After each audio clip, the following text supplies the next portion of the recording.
রাত ১টা। চারপাশ অস্বাভাবিকভাবে শান্ত। ইউক্রেনের ছোট শহর প্রিপিয়াত। কেউ জানে না এই রাতই বদলে দেবে ইতিহাস। একটা বিশাল নিউক্লিয়ার প্ল্যান্টের ভেতরে কিছু ইঞ্জিনিয়ার ব্যস্ত একটা পরীক্ষায়। হঠাৎ একটা ছোট্ট ভুল, একটা সুইচ একটু দেরি, আর তখনই শুরু হয় অদ্ভুত কম্পন।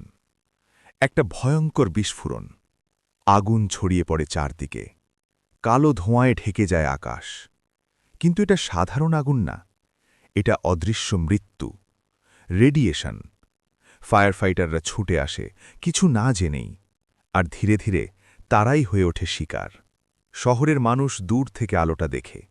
কারোর কাছে সেটা সুন্দর লাগে, কেউ ছবি তোলে, কিন্তু তারা জানে না ওই আলো তাদের ভবিষ্যৎ কেড়ে নিচ্ছে।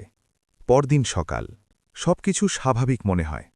শিশুরা স্কুলে যায়, মানুষ কাজে যায়, কিন্তু বাতাসে ছড়িয়ে আছে বিষ।